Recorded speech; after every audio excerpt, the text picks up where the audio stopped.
Visi, kurie turi disko išvaržą, sėdimojo nervo problemų ar juosmens stuburo problemų, turėtų atlikti šį žingsnis po žingsnio vadovą. Tavo stuburas neleidžia tau gerai išsimiegoti, todėl atsikeli blogai, jautiesi sukaustytas ir visą dieną bijai, kad gali prasidėti nugaros ar sėdimojo nervo skausmo priepuolis. Ar atspėjau? Šiame vaizdo įraše parodysiu tau 4 žingsnius, kuriuos reikia atlikti prieš miegą.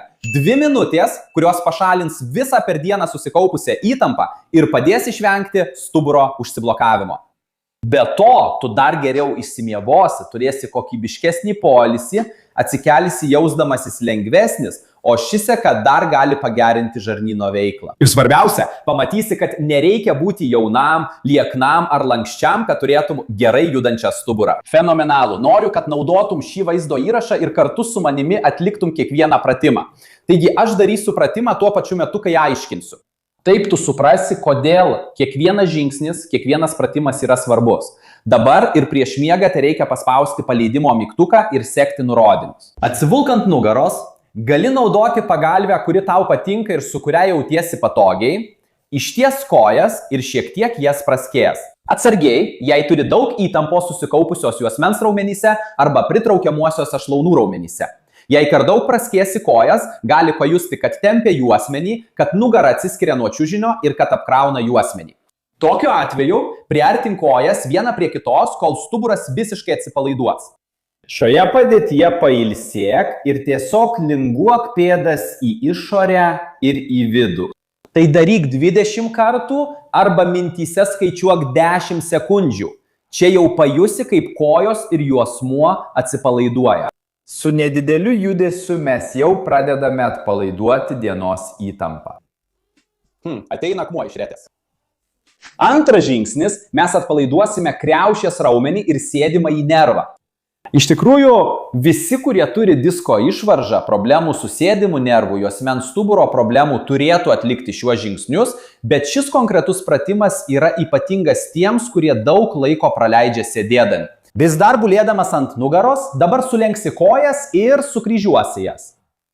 Noriu, kad jaustumėsi kuo patogiau, todėl čia gali reguliuoti aukštį apatinę koją arba gali reguliuoti kito kelio aukštį atpalaiduodamas kitą koją. Gerai? Visada taip, kad tau būtų kuo patogiau. Šioje padėtyje mes nukreipsime pėdą link čiužinio. Jei negali paliesti čiužinio, nieko tokio, daryk tiek, kiek tau patogu. Gerai, šį judesį atliksime 10 kartų be skubėjimo. Pakelk ir nuleisk. 2. 3. Idėja čia yra ta, kad mes galėtume atlaisvinti juosmeninę stuburo dalį ir klubus. Taigi, jūs pajusite, kad su kiekvienu judesiu juosmens sritis vis labiau juda, atsipalaiduoja, tampa lengvesnis, natūralesnis, o sėdmenys atsipalaiduoja, klubai gerėja. Saigėse.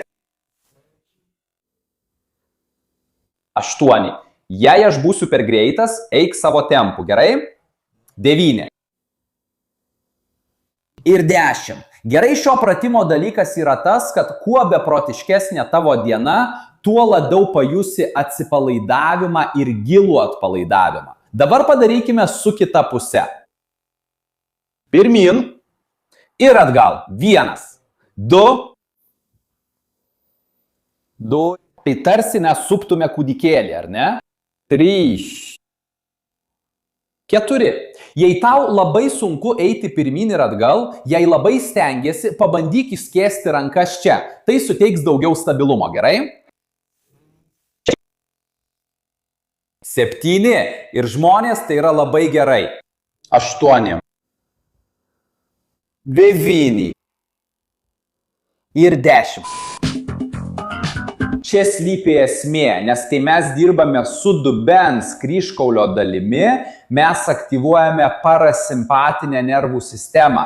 Kas yra iš sveikakos srities, šiek tiek išmano anatomiją, žino, kad būtent ši nervų sistemos dalis padeda mums sulėtinti tempą ir jau yra pasiruošimas miegui.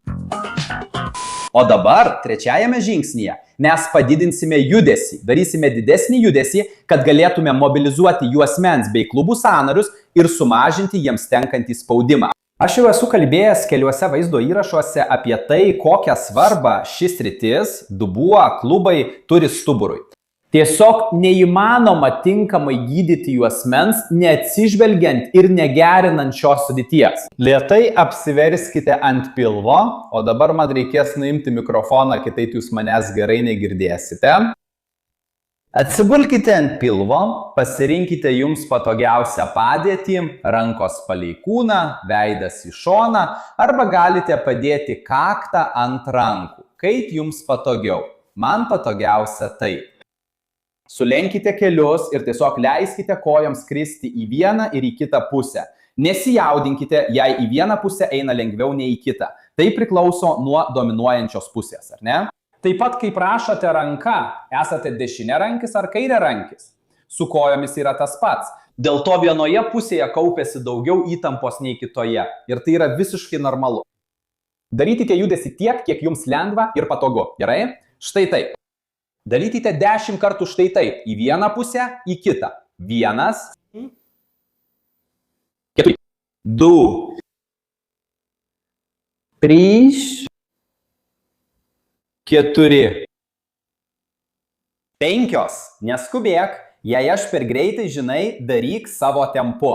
6, 7. Čia mes didiname atpalaidavimą. Juosmens ir klubų. 9, 10. Ir primenu, tik dar kartą pabrėžiu, kad nereikia eiti iki galo. Eikite tiek, kiek nereikia apkrauti juosmens ar klubų. Aš jau supratau dabar.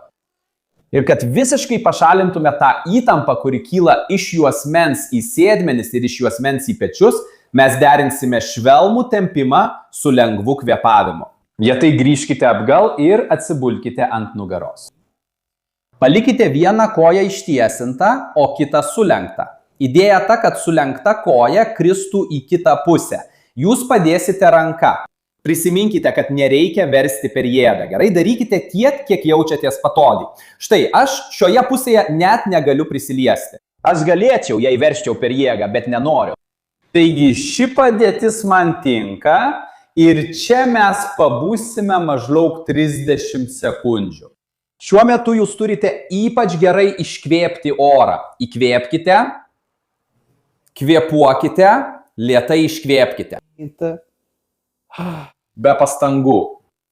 Jei turite gerą kūno suvokimą, pastebėsite, kad kai iškvėpėte orą atsipalaidavę, šis atsipalaidavimas persiduoda visiems kūno raumenims, įskaitant kriaušinius raumenis, sėdmenis čia šone.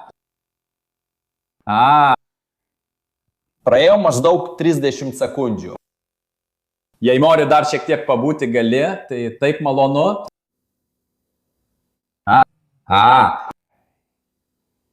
Grįžo, paleisk. Sukite kūną, jokio spaudimo kūnui ir mes keisime. Koją, kuri buvo sulenkta, ištieskite. Koją, kuri buvo ištiesinta, sulenkite. O dabar mes pasiversime į kitą pusę. Štai. Ranka padeda. Atodūsis. Kita pusė man buvo labiau įtempta. Prisimeni, kai kalbėjau apie skirtumą tarp dešinės ir kairės. Kiekvienas turi dominuojančią koją. Taigi ta koja, kurią, taip sakant, dažniau naudoji dienos metu, kaups daugiau įtampos, dirbs daugiau nei kita. Ir tai yra normalu. Visiems taip yra. Prisimink laisvą kvėpavimą, ypač iškvėpiant. Tai gera. Nesijaudink, jei pajusi trakštelėjimą stubure. Prisimink, kad mes atlaisviname, atrakiname. Taip pat, kaip kai patraukiame pirštą, kartais jis trakšteli. Kai atlaisviname sąnarį, stuburo ar klubo, trakštelėjimas šiuo atveju tik reiškia, kad pavyko sumažinti spaudimą sąnaryje. Ir praėjo 30 sekundžių. Kitas žingsnis, kad pagerintum viso stuburo sveikatą, yra stiprinti tinkamus raumenis. O geriausias būdas, kurį žinau, kaip tai padaryti namuose, yra šiame vaizdo įraše. Tiesiog spustelėkite ir žiūrėkite. O tiems, kurie žiūrėjo iki galo, yra speciali dovana.